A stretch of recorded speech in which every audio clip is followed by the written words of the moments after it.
Here you are again at Ritualistically Botanica, where apparently I have become the woman digging up dead authors to ask them questions they are no longer available to answer. Now, this is Dead Authors Living Ideas, the series where we open old books, investigate the people who wrote them, and figure out why ideas buried in the 19th century are still walking around today, dressed as manifestation, mind control, positive thinking, and whatever the hell your favorite spiritual influencer is currently selling for $399. Not me. We are exploring one central question. Is the mind a force capable of influencing the body, other people, and the reality we inhabit? And if it is, how much of that is genuine insight and how much is wishful thinking with better lighting? Today we're unpacking Warren Felt Evans, a 19th century minister who looked at illness and said, essentially, what if the mind has something to do with this? Which sounds reasonable now, but remember, this was a period when medical treatment could involve mercury, bleeding, opium, and a physician who washed his hands approximately whenever the spirit moved him. So asking whether the patient's thoughts mattered was not necessarily the strangest idea in the room. So let's get into it. Who the hell was Warren Felt Evans? He was born December 23rd, 1817 in Rockingham, Vermont, which makes him a Capricorn naturally. Because if anybody was going to look at the invisible relationship between thought, illness, spirituality, and the human body and decide this needs a system, it would be a Capricorn. Mystery is fine, but can we organize it, publish it, and possibly turn it into a profession? Evans was the sixth of 7 children born to Eli Evans and Sarah Edson Evans. He attended Chester Academy, enrolled in Middlebury College in 1837, and transferred to Dartmouth in 1838. Did he finish his degree? No. Why? We do not know. And I refuse to invent a dramatic explanation simply because it would improve the story. Maybe it was money, maybe health, maybe family circumstances. Maybe Dartmouth was already charging enough to make an entire household question whether education was a spiritual test. But the important point is that Evans had formal schooling and serious intellectual interests. He was not a man who found a suspicious rock in the woods, stared at it for 3 hours, and decided he had been appointed chief physician of the astral plane. He read, he studied, and then he entered the Methodist ministry. Yes, a minister. Before we get to mental healing, spiritual influence, and invisible realities, Warren Felt Evans was standing in a pulpit preaching Christianity, which matters because religion had already spent centuries wrestling with the relationship between belief and human experience. Faith, fear, sin, salvation, prayer, the condition of the soul. Evans did not invent the idea that inward life matters. He started asking whether inward life might also have consequences for the physical body. Now, was he married? Yes. He married Charlotte Tinker on June 21st of 1840. They had children, apparently at least 4, which means the man was not floating around New England as a disembodied spiritual concept. He had a household responsibilities. Somebody needed food, somebody needed shoes.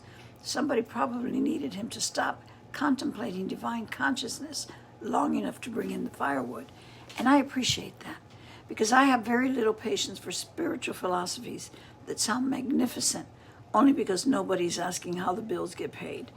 If your entire belief system collapses when it encounters rent, medical expenses, or a child asking for dinner, perhaps it needs less transcendence and more practical application. Was Evans wealthy? There is no reliable evidence that he accumulated great fortune. He worked as a minister. Later, he practiced mental healing. He wrote and published books. But I am not going to tell you he manifested 6 mansions. And one thing this movement desperately needs is more honesty about what people actually accomplished versus what later admirers wish they accomplished. Now we need to introduce another dead man, Emanuel Swedenborg. And yes, I realize these people keep multiplying. Swedenborg was an 18th century Swedish scientist, philosopher, theologian, and visionary.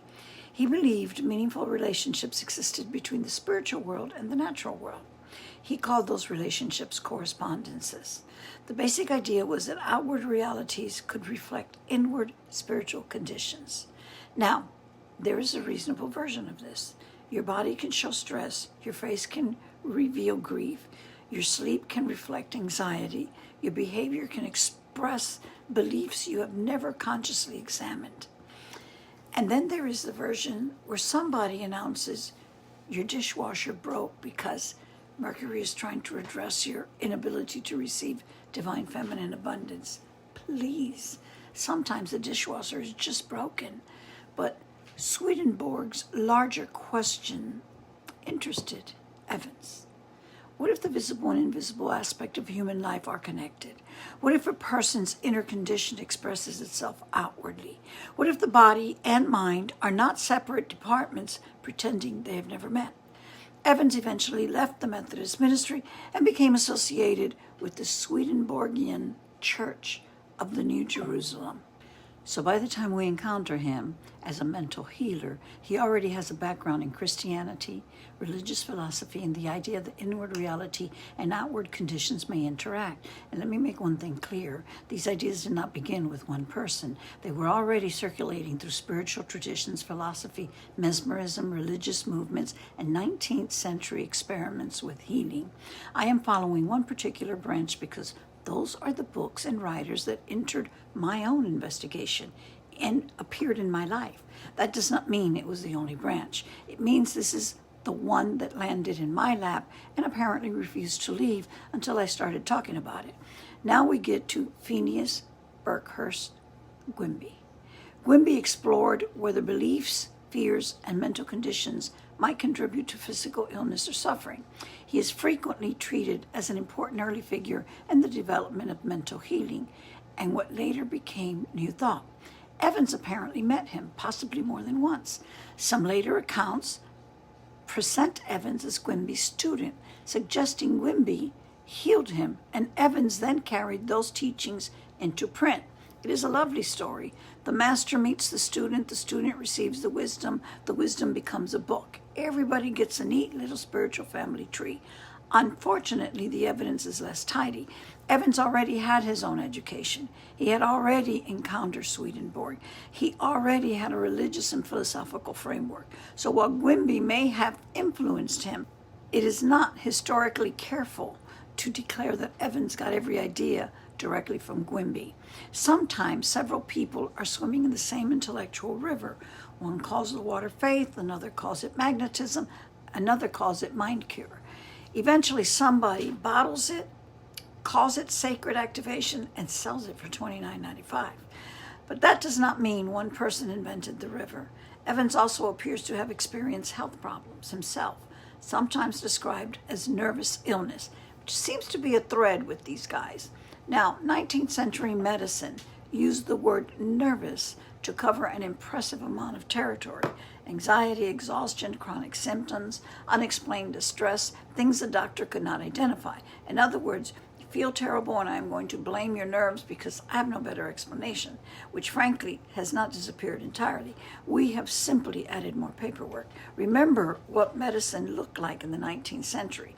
Bleeding, purging, mercury, opiates, alcohol-heavy remedies, enough questionable treatment to make you wonder whether the disease or the doctor was the more immediate threat. So it is understandable that some people began asking whether healing might involve more than whatever aggressive substance somebody was preparing to pour down the patient's throat. But here is where we need discipline. Questioning bad medicine does not automatically make every alternative correct. A physician can be wrong, a spiritual leader can also be wrong, and history contains plenty of both. By the later 1860s, Evans was practicing mental healing with professional activity associated with Boston and Salisbury, Massachusetts. In 1869, he published The Mental Cure, illustrating the influence of the mind on the body. That is his major contribution to the story. He put the relationship between mind and body into print as a sustained argument, not a passing comment, not a dramatic rumor involving somebody's aunt and a miraculous teacup, a book. And the date matters. Mary Baker Eddy's first edition of Science and Health appeared in 1875.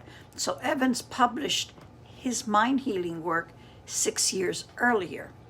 That does not mean Edie copied him, although she's questionable. She was also exposed to Phineas Quimby's work. Does not mean their systems were identical either. It means that when later movements became famous, the conversation was already underway. The furniture was in the room. Evans had helped arrange it. So what did he actually believe? Broadly speaking, Evans argued that mental and spiritual conditions influence bodily experience and that healing should take the mind seriously. He believed a person could not be understood adequately if the body was treated as an isolated physical machine while thoughts, emotions, beliefs, and spiritual conditions were ignored. And honestly, that part deserves attention. You get frightening news and your heart starts racing. You worry about money and sleep disappears. You walk into a hostile room and your entire body tightens. You anticipate a painful outcome and distress increases before anything has even happened. The mind and body are not strangers. They are in a relationship so intimate that neither one can successfully move out. But Evans went further. He asked whether ideas themselves could contribute to sickness or healing, whether fear could become physically significant, whether a patient's expectations mattered, whether the healer's words influence a patient's condition, whether changing the mental environment might change what the body experienced. Now, that does not mean every disease is caused by thought. It does not mean you can stare at an infection until it apologizes. It does not mean a candle can replace insulin or an affirmation can perform surgery. If your appendix is threatening to explode, you need an emergency room. You do not need a stranger on the internet telling you to journal about the spiritual meaning of abdominal pain. But the larger question remains, if fear affects the body, what happens when fear decreases? If hopelessness influences behavior, what happens when a patient begins to believe improvement is possible? If a physician's words produce panic, what happens when somebody offers reassurance instead? That is not automatically magic. It is interaction, almost psychological, isn't it? And interaction is the word I keep returning to. A thought produces an emotional response. The emotional response influences the body. The body changes how the person experiences the situation. That experience produces another thought. The thought changes what the person does next. Suddenly you have a loop: mind, body, expectation, environment, action, not isolated pieces, a relationship. Evans interpreted that relationship through the language available to him: religion, spiritual philosophy, mental healing, and the idea that inward conditions correspond to outward experience. Today we might discuss stress responses, expectation, therapeutic relationships, and the effects of fear or reassurance on symptoms. That does not mean modern science has confirmed every metaphysical claim he made. It has not, but it does mean he was asking questions that remain relevant. Think about what happens when a doctor walks into a room. That doctor carries authority, tone, body language, expectations, assumptions. If the doctor speaks calmly and respectfully, the patient may relax.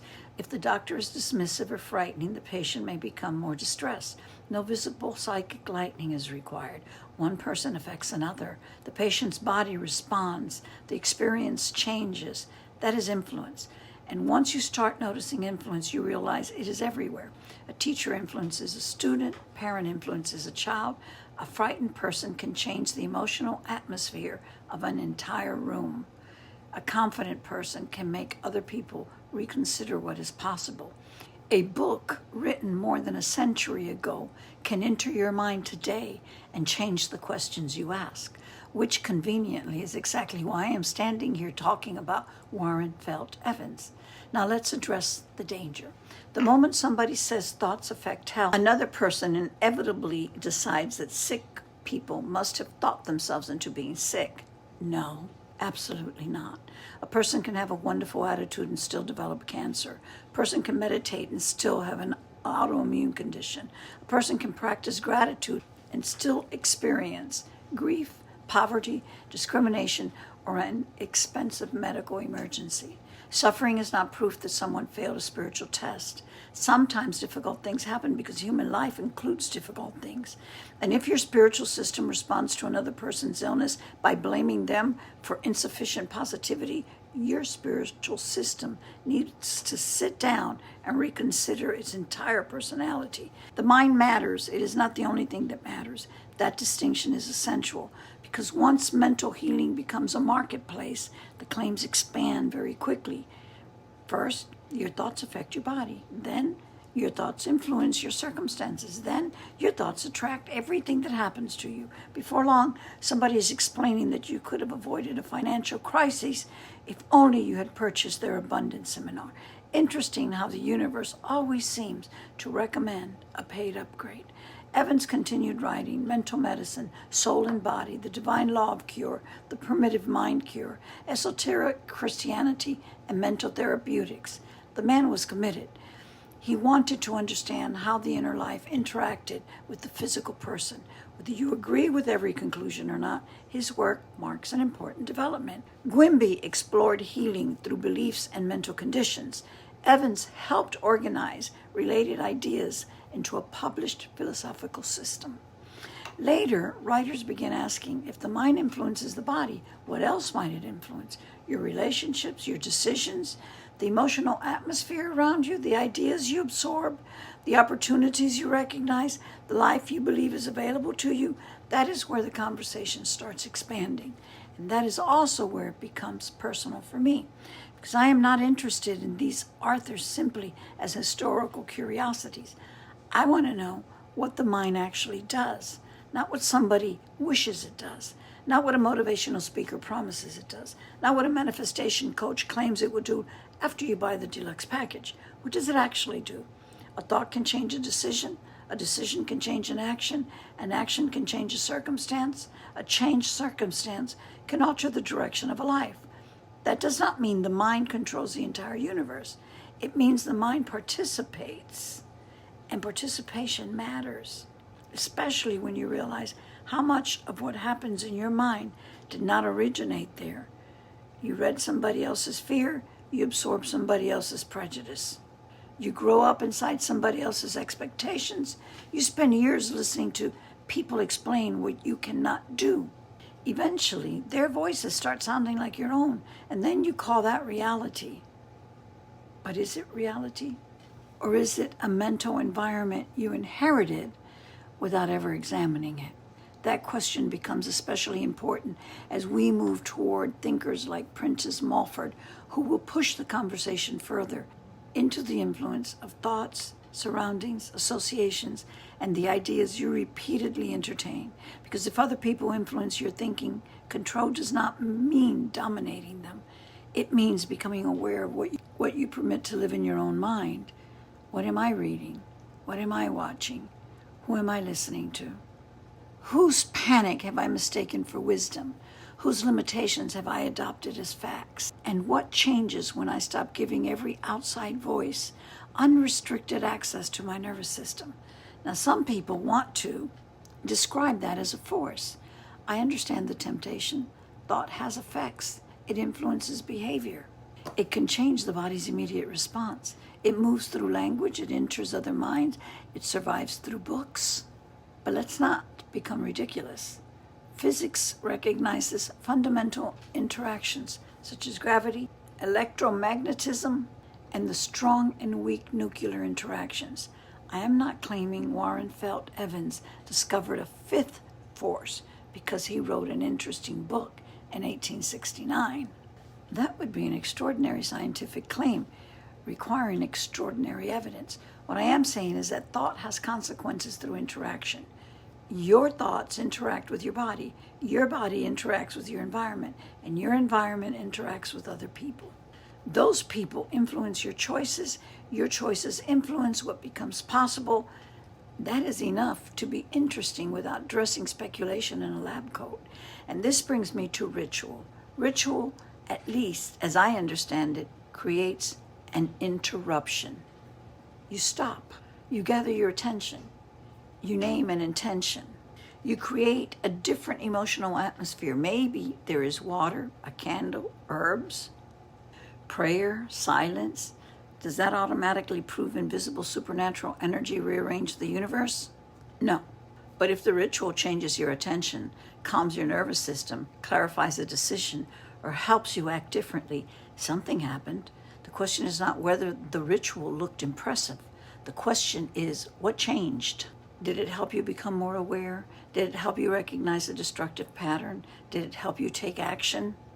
Did it help you protect your health? Did it help you create more stability? Because after the candle burns down, you still have to get up off your ass and do something. Otherwise, what you have is not transformation. It's an attractive arrangement on a table.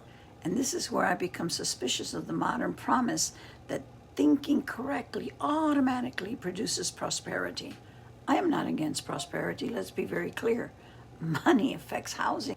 Money affects food, medical care, and safety. Money affects whether you can rest when something goes wrong. Wanting financial stability is not spiritual failure. It means you live in a world where landlords have yet to accept gratitude as a recognized method of payment. But thinking about money does not guarantee money. If it did, every person struggling financially would already own 3 vacation homes. A thought may influence whether you notice opportunity, develop skills, make a difficult phone call, set a boundary, pursue work, or stop repeating a destructive pattern. But opportunity, resources, health, timing, economic conditions, and plain old luck also matter. The mind participates, it does not act alone. That is the distinction I want to carry through this entire series, because later systems, from the Silva method to the secret, will revisit variations of the same question.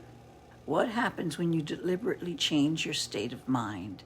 I am not claiming those systems came directly from Warren Felt Evans. I am saying they're still walking around inside a conversation that was already active in the 19th century. Different vocabulary, different packaging, sometimes better lighting, occasionally a much more aggressive payment plan. Same basic fascination with the possibility that inner conditions affect outer experience. So what happened to Evans himself? He died September 4th of 1889 in Salisbury, Massachusetts. He was 71. And yes, I know what somebody is going to ask. If he believed in mental healing, why did he die? Because he was a human being. The fact that the mind can influence aspects of experience does not mean anyone escapes aging, illness, or mortality. If your test for whether a philosophy has value is whether it's Arthur lived forever, we're about to have a very short series. Nobody gets out alive. The better question is whether Evans noticed something worth keeping, and I think he did. He understood that the mind is not irrelevant to the body. He understood that fear, belief, expectations, and spiritual interpretation can shape how a person experiences illness. He understood that healing involves more than a physical object handed from one person to another, and whether all his explanations hold up or not, he recognized that human beings live inside a continuous interaction between inward experience and outward conditions. That matters, especially now, because we live in a world constantly competing for access to our thoughts. The news tells you what to fear, advertising tells you what you lack. Politics tells you whom to blame. Social media tells you who is doing better than you. Somebody selling a spiritual course tells you your anxiety can be resolved if you purchase the next level of initiation. And meanwhile, your body is responding. Your sleep changes, your attention narrows, your shoulders tighten, your decisions become reactive. You're not merely having thoughts, you are living inside the consequences of repeated mental interaction. So perhaps the question is not whether thought has power. Of course it has power. The question is whose thoughts are directing your life, your own, somebody else's, the fears you inherited, the expectations you absorbed, the story you have been repeating so long that you forgot it was ever just a story. Warren Felt Evans did not answer every question. He did not discover the secret architecture of the universe. He did not prove that positive thinking cures every illness. He did not manifest immortality, but he helped move one crucial question into public view. What happens when the condition of the mind interacts with the condition of the body? And once that question enters the room, others follow. What happens when one person influences another? What happens when a book changes the way you think? What happens when you stop treating every inherited belief as a permanent fact? What happens when you become more deliberate about what enters your mind? And what happens when that awareness finally changes how you live? That is why he belongs in this series. Not because he had all the answers, but because the question he asked is still alive. The man is dead. The ideal is still interacting.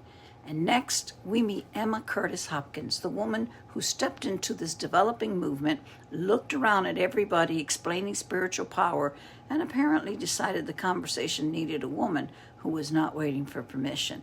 That's it. That's all I've got for you. Bye now.